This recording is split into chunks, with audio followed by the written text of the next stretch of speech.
subscribe. Tariq Radio. Like and subscribe. But see, here's the thing about the case, and I'm gonna get some calls in a minute, family, because I see a lot of folks coming in. Here's the thing about this case, because we're looking at it from a bigger picture perspective, especially a lot of us who are activists, because you know, aside from the emotional attachment or lack thereof, we look at the big picture of how this is going to relate to Black and white relationships as a whole. That's how we look at it, and we look at the ramifications of it. We always look at it from that perspective. What precedent will this set? So there's several things that's going to make this thing backfire on the white supremacists. Are the white supremacists in here? I know you in here, and I want y'all to listen, because this is kind of going to backfire on you. You're looking at this as a big win. Oh yes, oh he's a hero. Oh yeah. And I'm pretty sure that he's the Trump administration. They're going to be parading him around and all this stuff. So they look at this guy as some kind of hero, but this is going to backfire, just like the Rittenhouse thing. The Rittenhouse effect, it actually backfired a few times. They paraded this guy around as a hero and said, hey, this guy went and ambushed, shot people, and yeah, he was defending himself, and whoop, whoop, whoop, which he wasn't. He went out there looking for trouble, and many people believe it was premeditated. So they sat up here and let him fake it in court. They sat here bending over backwards for Rittenhouse. He's up there fake crying and acting a damn fool, and they let him off. And y'all know what happened immediately after that. There were several other mass shootings from these teenagers around his same age. Just immediately after they acquitted him, there were a few just back-to-back mass shootings. There was one in Texas and a few other places, and these shootings targeting white people. These suspected white supremacists were going out shooting other white people, and many people were calling it the Rittenhouse effect, because now the message was, hey, if you want to take your anger out and just start shooting people, that ain't so bad. You can be a hero. So some of these dumbass meth-infused Mayo kids were like, hey, well, shit, I got a gun. The kids at school, they call me fat and dumb, so hell, let me go bust on them. Let me be like Kyle. So it circles back and bites their community on the ass. So let's look at this situation, how it's going to backfire. There's a few ways this is going to backfire. See, number one, this is going to give us an increased awareness of systematic injustice. This is going to make us, as a Black community, say, okay, we were right all along. This whole thing about racism being over, no, it's not. This is more reinforcement that racism is still alive. They're lynching people. And this is going to amplify discussions about racial bias in the justice system. This is going to bring more attention to systematic inequality. All right. This is going to mobilize more coalitions advocating for social and legal justice reform. And it's going to lead to consequences, going to undermine systematic white supremacy agenda. You see? The second reason this thing is going to backfire is it's going to erode more trust in the institutions. Now, we don't trust the institutions. We already don't trust them. This validates our distrust for these institutions. Black folks, y'all know we don't be trusting nothing. We don't trust the police. We damn sure don't trust hospitals. Most of these institutions, because they've wronged us for so long, and we have a very healthy distrust in the system. When you lose faith in the system, these systems start to erode. So we have a greater mistrust for the legal system. You understand? And this is going to make people more politically engaged and more desirous to go inside the system and change that system from within. This is going to help create more people who say, well, I'm going to get in this system and I'm going to get in here and I'm going to change these policies. This ain't working. So this is going to energize a lot of us who's going to stand on the business of justice.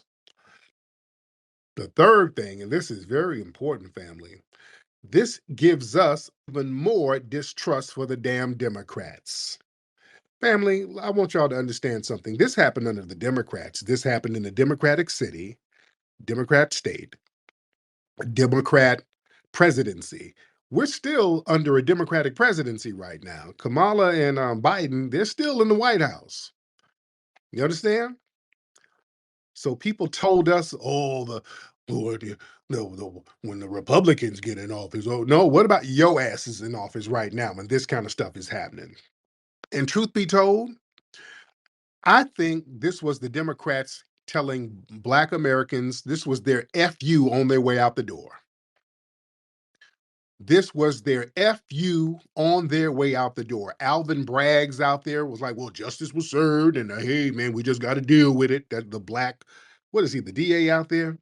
His big old chipmunk face ass. And then Eric Adams was like calling him a hero, calling Penny a hero.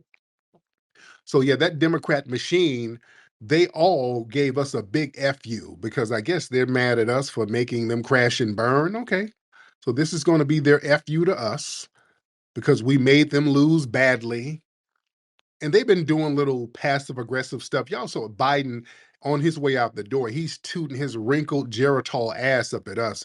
He's like, yeah, I'm gonna give some money to the Hispanics. I'm gonna give some money over to Africa. I mean, he's giving money to everybody but us. He's rubbing it in our faces. All right, okay, okay.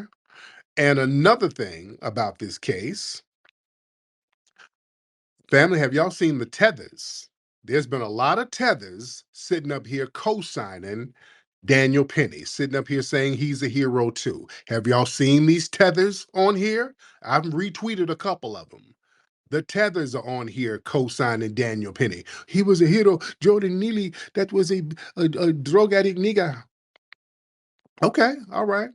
So the tethers think they're getting their lick back too now that their cousin's about to get deported and they're blaming us. They're blaming the foundational Black American lineage for not supporting the Democrats and putting their immigration papers on the hot seat. So I guess they think they're getting their lick back by joining up with the white supremacists, co-signing this goofy verdict. Okay, all right, okay.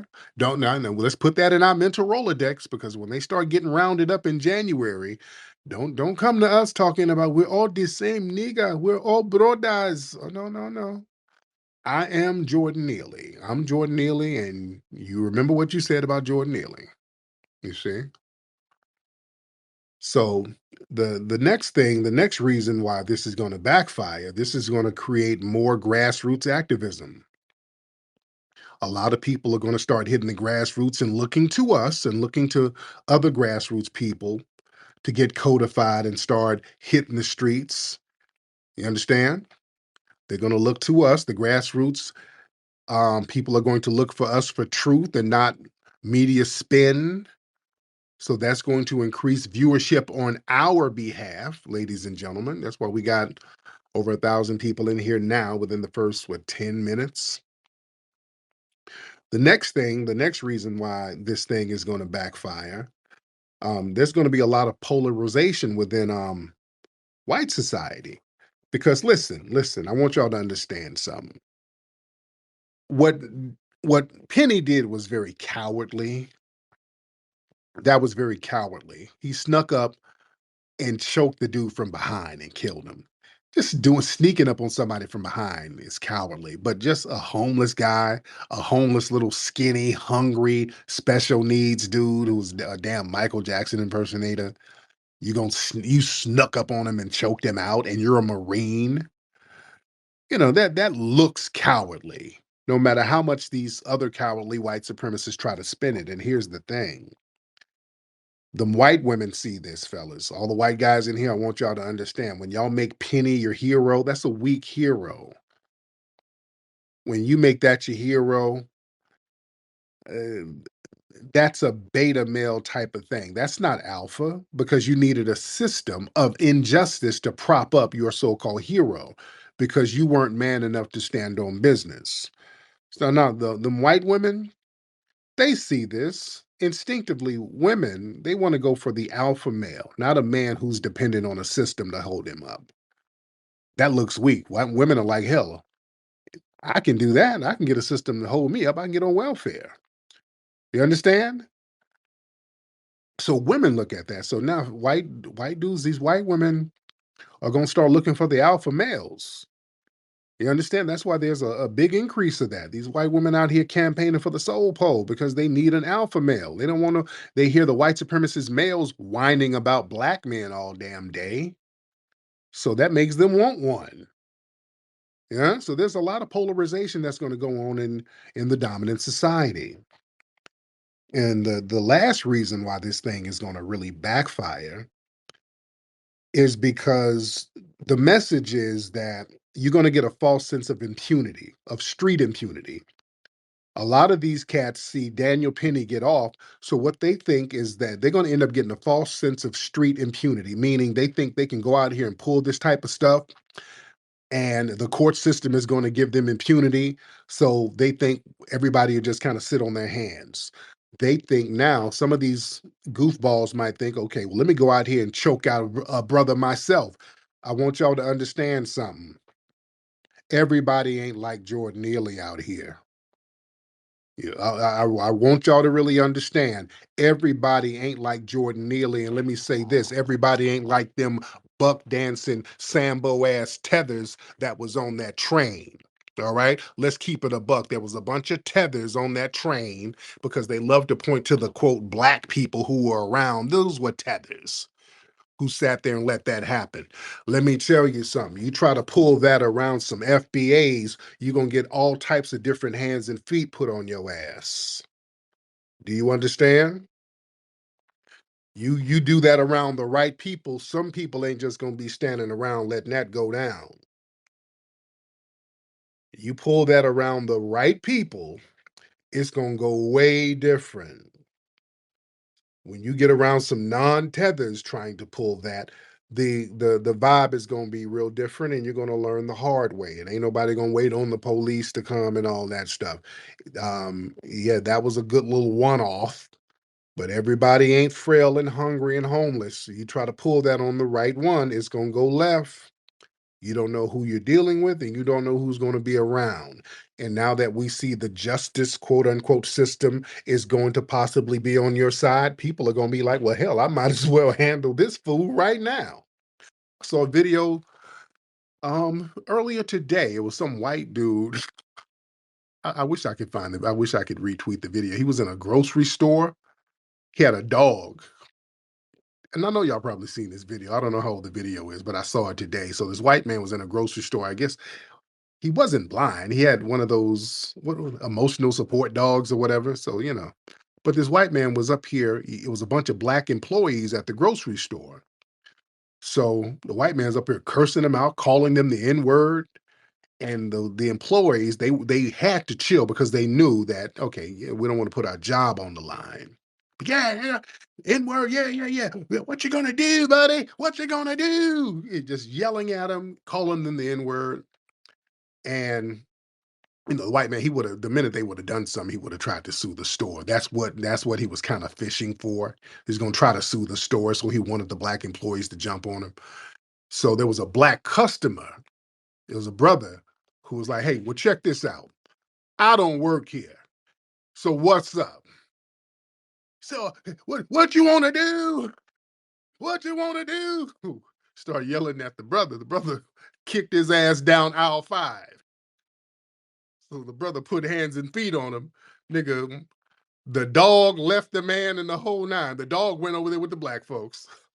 The, so yeah, you never know who you're gonna be around.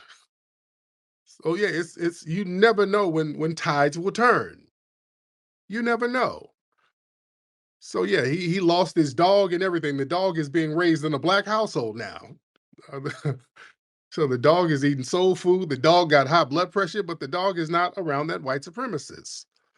So it's going to be some interesting things with this. The white supremacists think they got to win. It's not the win they think it is. But let me get some calls from the family. Let me get some calls from the family in here, ladies and gentlemen. We're going to get Miss D in the building. Miss D, hop in, beloved. And y'all raise your hand if you're ready to get on. Let me know if y'all ready to get on. Y'all raise your hand. Miss D, what's up, dear? Hey Tariq, how you I'm doing? good, D. How are you, beloved? I'm doing okay. Of course they know. I think that they do an initiation and they pick the weakest link out. Mm-hmm. That's what I think, because I can just tell you our ghettos surround downtown in Houston. Mm-hmm. From first ward to sixth ward, our ghettos surround downtown. And you can believe you ain't gonna never see none of them come in third ward. Hell no. Period. Hell no. And U Hell. of H is right down the street, and there's millions of them down there. Mm-hmm. They not coming to third ward with that. Mm-hmm. That's where I'm from. They not coming to third ward ever. You will never see nothing like that happen in third ward. When they even gentrified the other side of Alameda, what we call our Black Wall Street, everything is black owned up and down that street where the turkey leg hut used to be. Mm-hmm. Right? Mm-hmm. Some white people, they gentrified it, so he put those um for Halloween. I forgot what you call it. He put these like bodies upside down in his yard hanging out the tree. Mm-hmm. This not me saying it. They was gonna burn. He called the cops because they was gonna burn him alive in that house. You're not gonna gentrify us and then think you come in there and do that. He took that shit down and called the police. Hilarious. But thank you, dear. But yeah, down in Houston, remember some years ago, some of them white supremacists thought they were going to do some kind of open carry march in the black neighborhood. They were going to walk up in the black neighborhood and do some kind of open carry. And them Houston brothers said, you better get the hell up out of here. You're not about to walk around here. It's going to be a problem if you walk around here with that bullshit. So they know who to try to pull that little rank on. They know who and where to pull that. So they size folks up to see how vulnerable they are. And you see that somebody's weak and hungry and frail. And yeah, but even though you don't know who you're around, they tried that. Remember the whole Montgomery fade in the water. It was a bunch of white supremacists thought they were going to jump on an employee. And then brothers start popping up out that water on their ass. You understand? So yeah, certain places you can't pull that little ambush jumping. That don't work all the time. Just B, what's going on, Just B? Good evening, Tariq. How are I'm you? good. Just how are you? I'm good. You took the words right out of my mouth, just how they were picking on the guy in Montgomery. We can form like Voltron, Mm-hmm. and get our lick back. So, but yeah, that's all I wanted to say. Thank Thank you, you. beloved. Yes, indeed. Yes, indeed. Shout out to everybody in here. We in the building. Let's get Trey Day. Let's get Trey Day in the building. All right, Trey Day, what's up, brother? And y'all raise your hand if you're ready. Let me know if you're ready to speak, and I'll put you up in the queue. Yo, yo, What's yo. up, Trey? What's how you feeling, man? I'm good, man. How are you, sir? I'm all right. So I want to say I actually knew Jordan Peele. I mean, I said Jordan Peele. I actually knew young brother I said Jordan Peele. I actually knew Jordan, man. He's yeah he's I ain't know him personally, but I used to see him on the A train back in New York all the time, man. I take pictures with him. Back in a couple years, but Okay. yeah, man. It seemed the brother, man. He wasn't always like that. You know what I'm saying? Like he was very when I would talk to him, he was like, yeah, what's up, man? You doing? I'm all right, brother. You know what I mean? Stay black. He's very cool, very calm, very cool, very calm. I'm just a cool brother, man. So it just sucks to see that brother, die like that. You know what I mean? Yeah. And I'm not playing.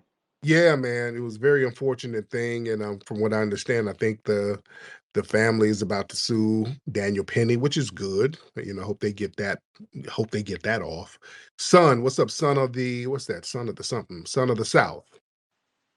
Peace, Tariq. What's good, I'm baby? good, man. How are you, sir?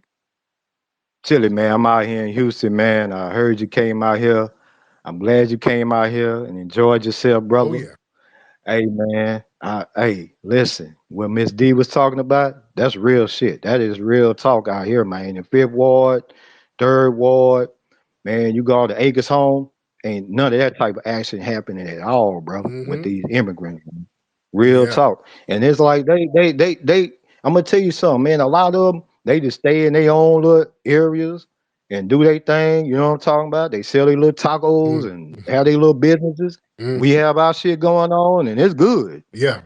You know what I'm saying? It's good. So yeah, man, it ain't going on out here in Houston. But But I appreciate, you supporting our city, man, and dropping some jewels. You know what I'm saying? be back down there. Appreciate Yeah, it. yeah. My family loves it, man. And yeah, I'm going back down there pretty soon. What's your name? Kir Saram?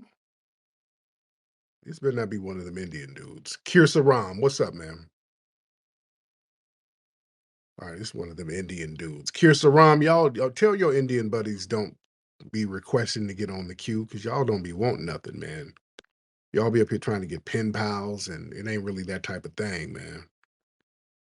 Let's raise your hands, ladies and gentlemen, if you are ready. Let's get Carla Brown. Boy, that's an old school name right there. You sound like somebody's great aunt. Carla Brown. Well, you sound like you make some good sweet potato pie. Let me get Carla Brown in here. That's a great aunt name.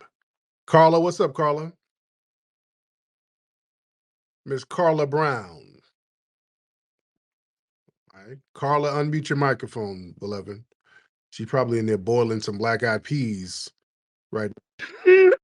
Hello. I have to admit that was a good one. From Carla. I just want I just want to say I have a nephew that's we're the same age, we're 6 months apart, and he's out here. I'm in school, but I did learn something from this, and it taught me to look more out for him. That's the only thing I got to say. What city you in, by the way? I live in Euclid, Ohio. I'm originally from There you Cleveland. go. Okay, Miss Brown. All right. Well, thank you so much, beloved.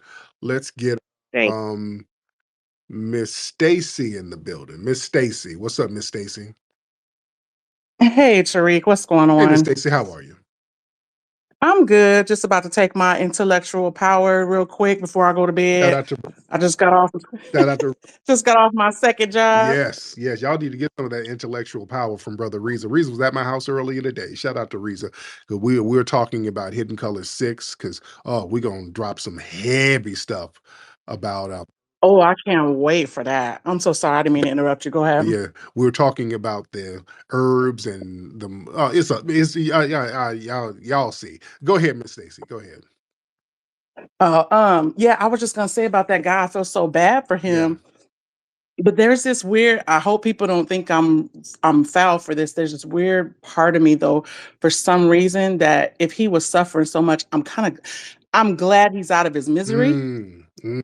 I really hope he's in a better place. I mean, my heart goes out to him Yeah, because it's just like it seemed like he was just like lost, and for people to, I hate the way he went. I right, hate that it had to happen that way. And I really do hope that since this fool got off, that at least the family can get some justice behind that, because that was completely totally foul. right. But I had Well, it was something else I wanted to say, and I can't even remember. I lost my train of oh, it's thought. all right. You can call back because I want to build on what you just said. And thank you, dear. And what Miss Stacy said was very interesting. I think a lot of people kind of have that vibe. That's what I was talking about earlier. Um, I think a lot of us felt that the guy was already suffering. He was living such a tragic life. And um it was almost like we kind of expected something bad to happen to him because he was living such a tragic life as a special needs person who was homeless, just suffering out here. So there's almost a thing where you expect something unfortunate to happen to him. Unfortunately, that's a horrible kind of way to look at things. But when we see a person put in a position like that and they're not being taken care of, we kind of low key on a subconscious level expect the worst to happen. And so we weren't really that surprised to a certain degree. So this is why I'm saying I want us to start having institutions where we can look out for our folks. We can look out for people who've been neglected. We don't need that. We don't need vulnerable people out here being prey to these predatory, disgusting ass white supremacists. So again, this makes us circle our wagons even more. This makes us work harder to build up an economic base so that we can start looking out for people to make sure that they're good, so they're not going to be susceptible to this type of racial targeting. You see, that's why we're being strategic about things now. We're taking the emotion out of it. See, the emotion thing, that's whatever. I'm looking at this thing from a strategic standpoint. How can we use this as strength to build so we can protect ourselves from these fools? Capone, hop in, sir. Brother Tariq, man, it's been a blessing. You know, you one of them real ones, man. But out here in the Bay Area, we have crazy people on the public transportation doing that, brothers and sisters. But I encountered it a couple times when I used to ride public transportation. I had to check a few individuals because there used to be kids riding the public transportation, and they used to act crazy trying to grab the kids. Mm, So I had to intervene, yeah. and it was one of us. A foundational. The brother was, he had mental issues trying to grab little kids on the public, situation. Yeah. But I handled him right. Right. You know what I'm saying? I sat by the little kids until they got to their station. I made sure bro was in check, sat his ass down, and we got on our way. Mhm. Yeah. But then again, it wasn't us around like you said before. We wasn't around. Yeah. We know how to handle our own. Right. Even if they are a little, off the rockers a little bit, Right. And then my second point is, due to Trump being in office, the tariffs going on and him deporting all the must, is the root work finna go up on prices. Because he about to get all the must up out of here, brother. And I don't want you to go up on the prices because I need to smell good because I'm coming out there going to the museum with my lady, man. Yeah. So is the FBA still getting the FBA price, or the tariffs gonna hit everybody? No, no, no. Y'all still getting the good FBA prices. Yes. All right, brother, my man, I thank you. man. Scott. Appreciate you. Let's get Michael in the building. Oh, hey. Thanks for having me in. Much How you appreciated. Can you hear me okay? Yeah, we hear you perfectly. How you doing, sir? Doing all right, doing all right. Mm-hmm. Yeah, I'm up here in Canada, just kind of following what's going on down there. It's pretty sad when these things happen, Mm-hmm. especially to people who are vulnerable and sick. Yeah. I just want to say, and this is just something, for consideration. It's very sad what happened, but I hope, and I hope dearly, that if a white man comes to your neighborhood or any neighborhood and threatens people on your public transit, that someone chokes him down and the same thing happens. And I think that, generally a lot of the people in this space would agree that if a white man showed up in your neighborhood and threatened people, um, that he had it coming. Mm. Mm. And that's an important thing to take away. And it's very sad what happens, and it's very sad that people get to that point. And you had a good point when you said we got to look out for people who are vulnerable, especially in our community. You got to look out for people, no matter who it is. Look out for your neighbors, look out for that. But if someone comes into your neighborhood and does that, whether he's black, whether he's white, or whatever, you know, you got to protect your people and protect who you're around. Mm-hmm. Now, I don't know who this Perry guy is. I don't know what he's about. I don't care. He could be, just an idiot, or he could be the nicest guy. I don't know. I don't know anything about this guy. Mm-hmm. But I do hear that, and I heard that earlier when the miss was up, and she was saying, people don't pull that shit in my neighborhood. Right. And the reason people don't pull that shit in your neighborhood is you do the same thing. Mm-hmm. Well, yeah, thank you so much, man. It's very interesting. Because now people are like, well, he was on the bus yelling, he was on the train yelling and scaring people and being threatening. And yeah, he got what he deserved. Okay, is that the precedent we're setting? Let me be very clear to the dominant society. Is this the precedent you're setting? Let's be very clear on what you're saying. So, according to the people who just made Daniel Penny a hero, are you saying if people are running around yelling and threatening people, you can go ahead and get your Charles Bronson Dirty Harry on and get your vigilante choker game on? Is that what you're saying? Because see, when they do it to us, when you have a bunch of white supremacists who are crazy and yelling at us and threatening us, y'all start saying it's freedom of speech, right? Well, it's just words.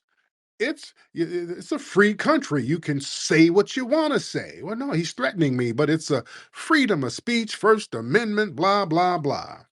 So now there's no First Amendment. A guy can't yell on a train at himself. He wasn't threatening anybody in particular, just yelling to himself. He was having a little spaz out moment. He didn't touch anybody. So what precedent are we setting? Are you saying that all of these crazy white dudes who be on these trains and in the street yelling at people all the time? Because we see more of them doing that crazy ass stuff. These crazy white men running around here yelling and screaming and threatening people. Some of them have weapons. I remember being on a bus and a white man had a knife pointing it at people. Nobody did anything. He had a straight up and down knife. I remember years ago out here in LA in the 90s, I was on a bus and a white dude came and started poking his knife at people, like threatening. Yeah? They're very violent and threatening all the time. So are y'all saying that everybody should get their Daniel Penny on? What are we saying? What are we saying out here? And where's Nathaniel? I saw Nathaniel in here giving the thumbs down. Where'd Nathaniel go? Nathaniel, get your ass up here. I saw Nathaniel making some funny moves. Like, let's get professional race baiter in here. Professional race baiter. All right, professional race baiter, where you at? Then when we get my sister Brooke in the building. Race baiter, you in here? Yeah, hello, can you I hear can me? hear you. What's up, brother? What's going on, I'm Tariq? good, man. How are you, sir? I'm doing great. Well, at first I had two questions, but since dude got on here, I just got to say one thing quickly. Well, he had said that if there was some crazy white guy in our neighborhood, he expects us to do the same thing. We can go back to the boat incident when that brother got jumped by those three white people. Like we could have done the same thing. So like y'all don't have to just because you can kill somebody don't mean you should kill somebody. Right. You know what I mean? Because we could do the same thing to y'all in the Alabama boat, that boat fight. Mm-hmm. But that was There it. you go. Thank you so much. Sister Brooke, hop on, beloved. Hello, how are you tonight? Good, Brooke. How are you, dear? I'm not feeling so good, but I had to say Yeah. something. So just bear with me a little bit. Okay. So if people aren't from New York, it is really hard to understand what riding the train here is like and what is right on a regular basis when you're just seeing crazy people. This is a regular occurrence for us. This is a Tuesday morning for us. Right. This is not something that is rare. This is not something that is new. We are all accustomed to it. You just don't make eye contact and you keep it moving. You stay away from the edge of the platform and you keep it moving. You know what I'm saying? So I just wanted to point this out. Like that's nothing for us. To see somebody screaming because they're hungry on the train is nothing. That is a regular everyday thing. I've seen much, much worse, and I'm a guest in New York when I go. I've been out there for a few days and seen white folks on that train act a fool, and everybody Okay. around like it wasn't nothing. They weren't even tripping on it. They right now we got a situation where a lot of white folks are open drug users and using, you know what I'm saying, needles and everything else on the train. Like, so I just want people to understand, like, they're making this seem like it was so out of pocket. This is a regular thing. And then the second point I wanted to make was they were talking about if a white man does this. I said this the last time we were on live, but I don't think anybody heard me. We had 3 stabbings in the past couple weeks. Mm. Okay, on top of the CEO murder, Mm. we had 3 stabbings by white people. Okay, one was Jewish, one was Hispanic, and I can't remember what the other one was, but it wasn't black. And they all were arrested without incident. Nobody killed them in the streets, and there were bystanders around that attempted to subdue them, but they didn't kill them. So when they're saying that this happens, it just happened, and nobody was killed. Okay, and I also want to make everyone aware that, in my opinion, this was the plan from the beginning. During COVID, they kicked all the mentally ill people out of the hospitals. They stopped funding for every single program pretty much under the sun. Then they brought these illegals in here on top of the homeless, mentally ill population that we already had in the streets. It was almost designed for this to happen. So I I I get, as a New Yorker, I get angry because there's so much that could have been done to save this child. Was a, or like I said, he's a child of the system. He was a foster child that was put out on the street because he aged out. Yeah, yeah. You know, this is somebody that the city should have been taking care of, but instead of taking care of him, who is our child, we were taking care of illegals. And I'll Mhm. land my plane there. Thank you Thank, so much for letting me speak. thank you, beloved. Yeah, man. That's our resources that needs to be on people who are in need. We're getting a bunch of damn hateful foreigners that our money's going to, who's sitting up here helping Daniel Penny. I want y'all to understand that. There were some foreigners on that train holding Neely down for Jordan, for Daniel Penny. He was being held down by some from foreigners. There's a bunch of tethers on that damn bus, and foreigners, Latinos, sitting up here helping the white supremacist suspect. Don't ever get lost on that. Nathaniel, what's happening? What's up, Tariq? What's up, FBA family? Yeah, so this was a tragic event. It shouldn't have happened. It didn't need to happen. But unfortunately, when you have someone who is unruly, threatening people, things happen. And I'm very disappointed in you for trying to racialize such a traumatic event, considering it wasn't racial. I mean, we have people who were, as you mentioned earlier, um, Latinos, Arabs. There are Black people who were not FBA who were helping. So it's not racial at all. Yeah. Okay, yeah, I'm not buying your whole contrary routine, Nathaniel. It's not contrary to say that there were non-Black people or non-FBA people who are also not white who helped. It wasn't along racial lines. Nathaniel, you're just being contrary for the contrary, sir. Stop it. How is that contrary? You're trying to make it seem as if it's along racial lines when it's not. You keep calling him a WS when he had help from non-white people. Yeah, you have tethers like yourself. There were tethers like you on there, and that's the White. problem.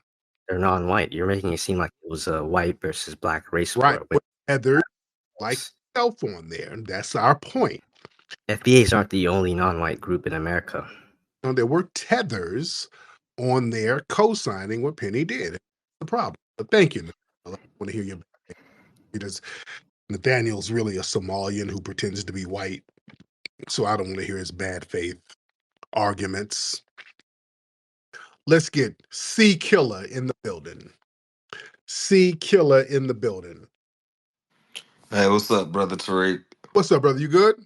I'm good, man. We would have been if that was the LA Metro Nigga. A line, green line, or red line, would have been using Daniel's head as a soccer ball. Nigga.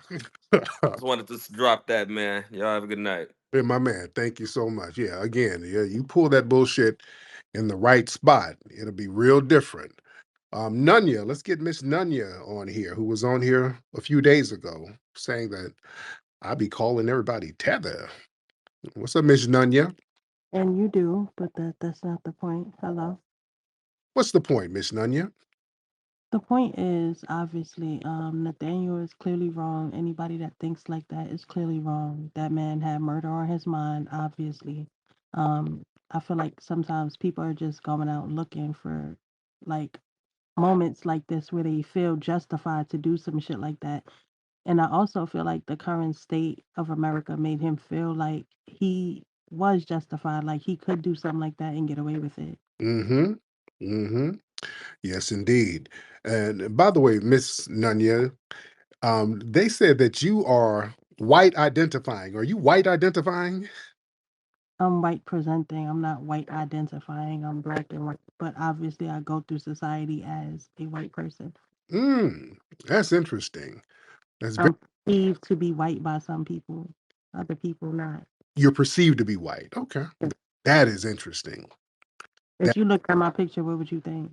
Well, let me look at it again because it kind of gives a little Mariah Carey thing.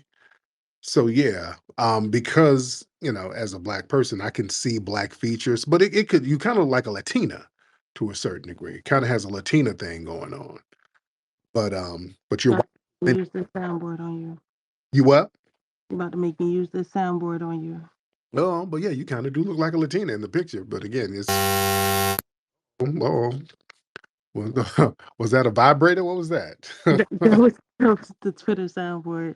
But nah, seriously, this shit is really.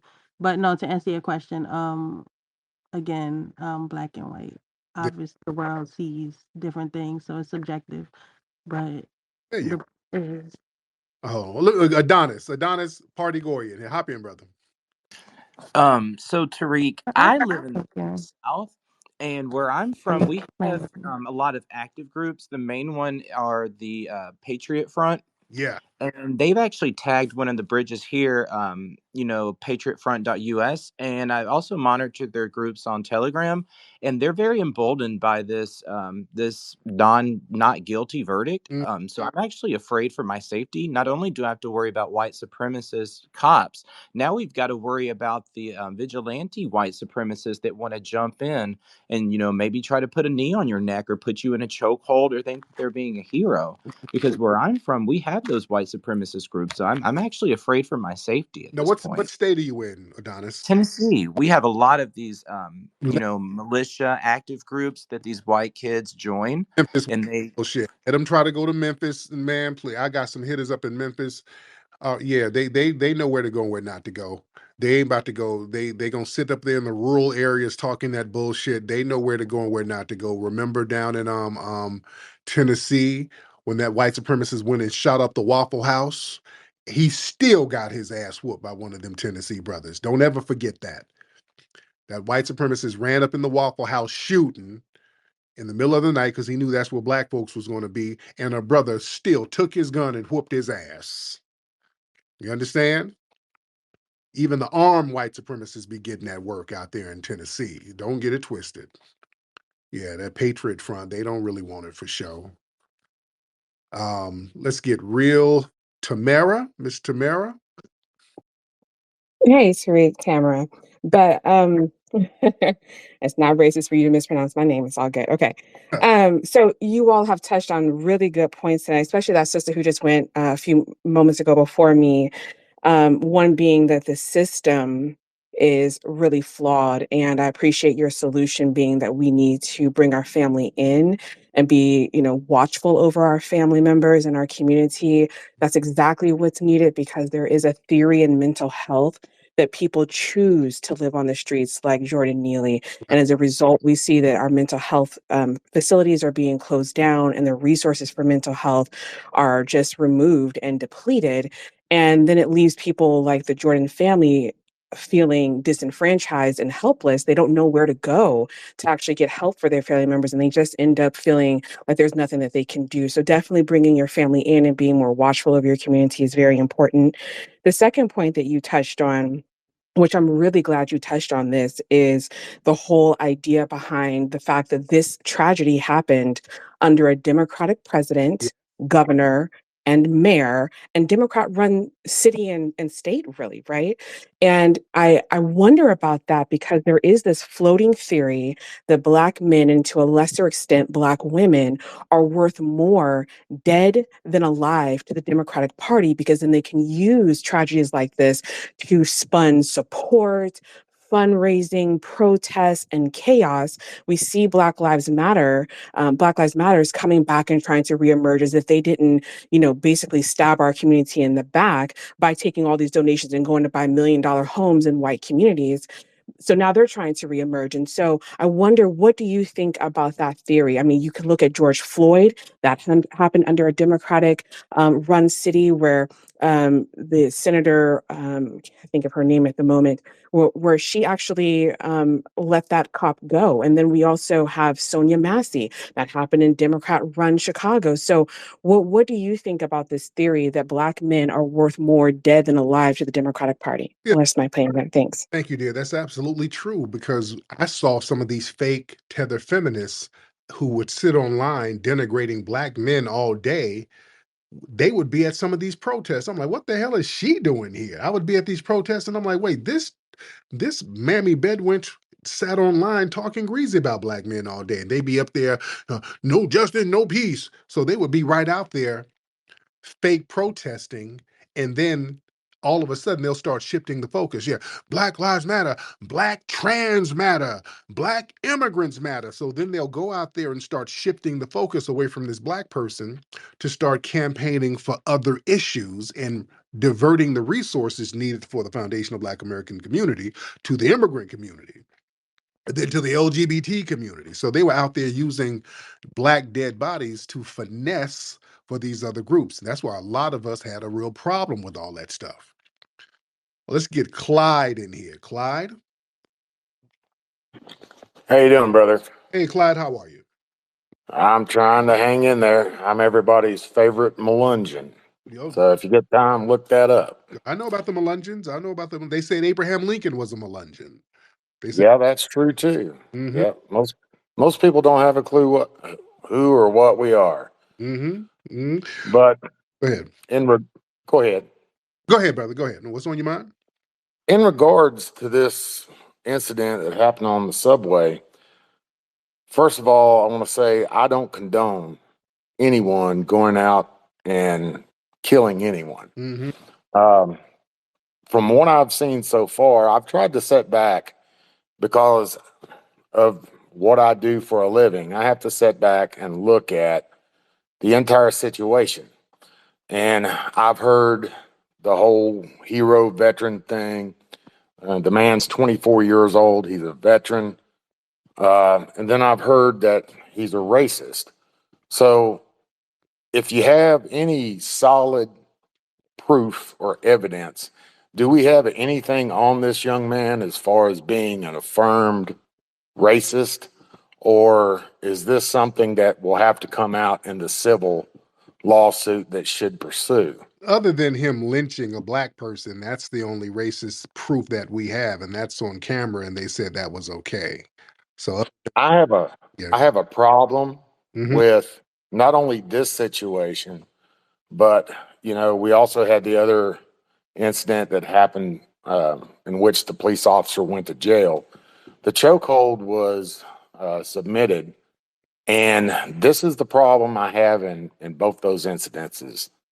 Once the individual, if it's to be used, if it is used, then at the point of passing out, that person that's doing the restraining needs to come off of that person. Number two, when using it in a restraint, especially like in the police force or the military, that is an initial hold. That is one that could be used in the initial putting down of the person. But once they're subdued, they need to come off of that. Okay. And that's the problem I have in this story. And that's the problem I had with the George Floyd story. So, and I know that we do have racists out there that are full-fledged, still clinging to the good old boy South or whatever. But, and we get upset about this. But one of the other things that I'd like to know is what kind of effort is being done to ensure that within the African American community, what are we doing to lift up and build up people who want to be community leaders. Is there any way that that can be funded, that something could be started so that we build strength through a voice instead of constantly seeing situations like that in which our citizens are getting hammered? I mean, I don't like it. Right. And when I came up in the military, I was 17 when I joined. And there is no place for racism in the military. So I have an issue with this young gentleman with the neck hold that he used. But I know he went through a system in which if he was in a foxhole, I don't care if they're black, white, yellow, green, orange, whatever. That's your brother or your sister in that foxhole that takes care of you. So I know he's been through a rigorous training setting in which we literally stomp the crap out of any kind of situation in which there could be racism. Now, I'm not saying that there's not racists in the military, because clearly they are. Many of these Aryan Brotherhood individuals that we see that are leading some of these white supremacy groups have been in the military, and they take that training with them. But for the large and part content, that is something that is dealt with. It's dealt with harshly, and they're out. So, Right. and I just want to see, instead of more hate in America, I want to see a building up of the country from the bottom, because the media has been used against us extensively to draw us apart. And I think we need to form up from the bottom.